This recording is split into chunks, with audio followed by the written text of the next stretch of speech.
Welcome to the Retirement with and On Purpose podcast. I'm your host, Trevor Lawson, and this show is all about helping you not just reach retirement, but truly thrive in it. You've put in the work, now let's make sure you can enjoy every moment to the fullest. What else does work provide that we need to think about replacing in retirement other than money? I was inspired by a book I read recently on vacation or holiday, if you're tuning in from overseas, hopefully. The Soul of Wealth by Daniel Crosby. So Daniel Crosby is a behavioral finance guru in our world and someone I'd recommend you follow.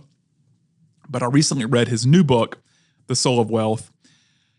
And in this book, Mr. Crosby encourages the reader to consider Martin Seligman's PERMA framework. So that's PERMA framework, a scientific model for human flourishing and how many of the boxes are checked by work. The boxes that are checked by work, so positive emotion. Positive emotion is hedonic pleasure, what we think of when we think of fun. Think reading a good book, going on vacation, or eating ice cream with a loved one. It's also, emotions like gratitude, hope, interest, other emotions that lead to feelings of positivity. So that's what the P in PERMA stands for. The E, engagement. So engagement, deploying skills, talents, and experience in service of an immersive task. At its best, this is what work is. So the E is for engagement. R, relationships. So support from, socialization with, and connection to others. For many, work is a primary source of relational connection. Some retirees quickly realized that they depended on these relationships during their careers. So R, relationships. Meaning, working in service of something bigger than self, including religion, spirituality, political action, activism, family, community, and yes, even work itself. For many of us, work provides a lot of meaning and relationships. And then lastly, the A in PERMA is accomplishment. So being demonstrably better today than you were yesterday.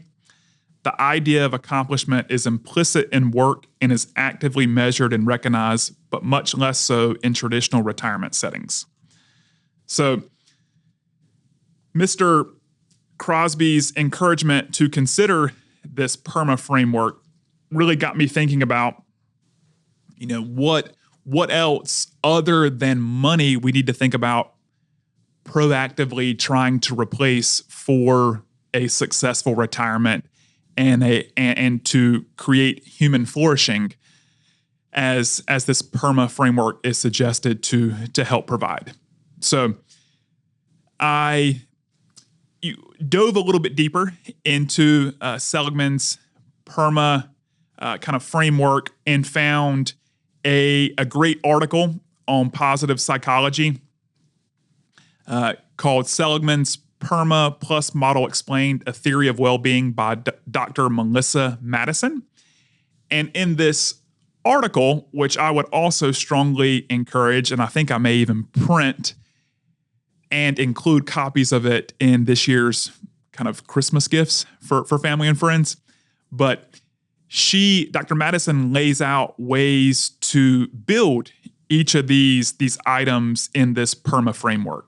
So some ways to build positive emotion may include, according to this article, spending time with people you care about, do hobbies and creative activities that you enjoy, listen to uplifting or inspirational music. That one made me feel good because a lot of times on the way to work, I'll listen to a podcast that's related to finance or kind of client service, but then for the last 5 or 10 minutes, I'll switch to Apple Music and find kind of some pump up music for the day. And a part of me has sometimes felt like I'm wasting that time. I should kind of finish that podcast episode that's helping my professional craft. But this made me think about that through another lens, and that I'm actually building positive emotion for the day. So that 5 to 10 minute kind of music outlet will continue to be a part of my daily commute. And then lastly, reflecting on things you are grateful for. So the 5-minute journal, I believe that's what it's called. The 5-minute journal is a great way to start a daily gratitude practice. There's morning pages and evening pages, and every morning you're encouraged to write down kind of 3 things that you're thankful for.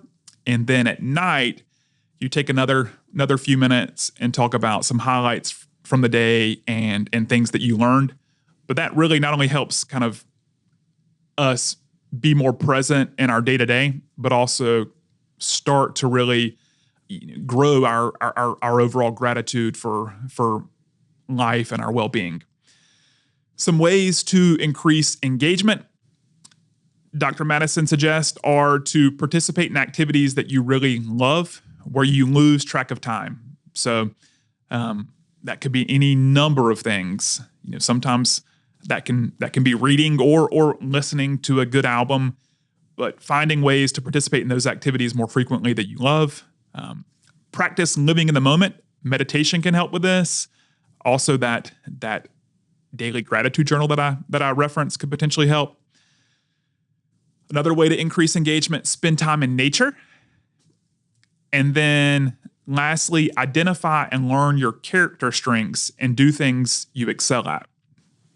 So these are all ways to increase engagement, and for retirees, potentially create that engagement that work provided during your professional life, and find ways to stay engaged as a retiree.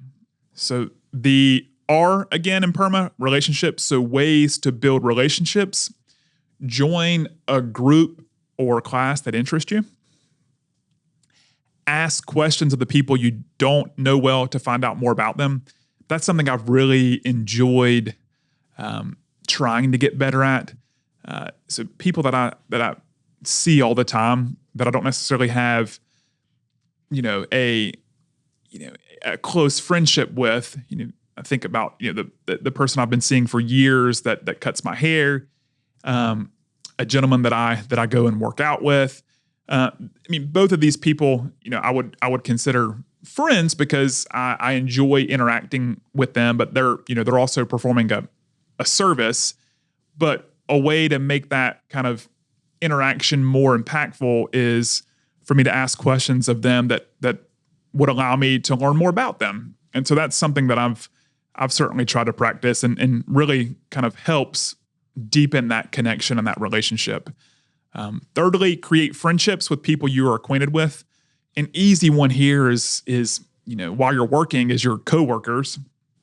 But when you're not seeing these people every day, some other ways to create friendships would be maybe with your neighbors. Perhaps you see neighbors while you're working, as you're leaving in the morning, but there could be an opportunity there to further engagement, and or people at your church or other places you may be involved in. And then finally, get in touch with people you have not spoken to or connected with in a while. That can be any number of people, classmates from the past, people you used to work with at a previous job, any number of ways to get in touch with them, and even consider asking questions of that person you don't know well to find out more about them. So ways to build meaning. So meaning is the M in PERMA. Get involved in a cause or organization that matters to you.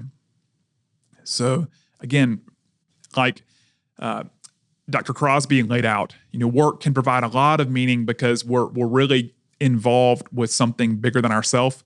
But a way to replace the meaning that work provides is to get involved in a cause or organization that matters to you. Try new creative activities to find things you connect with. Think about how you can use your passions to help others. So maybe you did get a lot of meaning. Maybe you were a professor, and you just got a lot of meaning from educating your students and really helping them kind of succeed or develop a passion for learning in the particular topic that you taught. Well, you could even use this passion for education in retirement by going and, reading to kids in elementary school, or the YMCA has a lot of programs in helping kind of tutor and provide support to younger students. So there's ways to kind of use maybe the passions that our professional life played off of to find meaning in retirement. And then finally here, spend quality time with people you care about. Finally, and lastly, ways to build accomplishment. So work, at its core can help us feel accomplished. We're working on a big task or project, and then, we meet the deadline, we get rave reviews from our customers or our colleagues, and all of a sudden we retire, and that sense of accomplishment can disappear rather quickly. So some ways to build accomplishment: set goals that are SMART, SMART, specific, measurable, achievable, realistic, and time-bound. There's a lot of great resources on the web on SMART goals, but set goals that are SMART. Reflect on past successes. The Gap and the Gain is a great book that I'd recommend kind of on this topic here, but it's just all about the importance of, living more fully in how far you've come over time, who you were 10, 15, 20 years ago versus who you are now, being thankful for that progress versus the gain, which so many of us that are type A or very ambitious, driven folks, we're very future oriented, thinking about kind of where we're headed and things we still want to do and accomplish. But that can cause us to feel overwhelmed at times, anxious. So reflecting on past successes is a way to kind of build and further that sense of accomplishment. And then look for creative ways to celebrate your achievements. Let's say you set a SMART goal in retirement and you achieve it. Look for a creative way to celebrate it. Maybe it involves, trying a new restaurant and inviting people that you've made a connection with. Any different ways, but look for ways to create these achievements so that it can provide maybe some positive reinforcement to keep pursuing additional achievements or going further in this particular pursuit.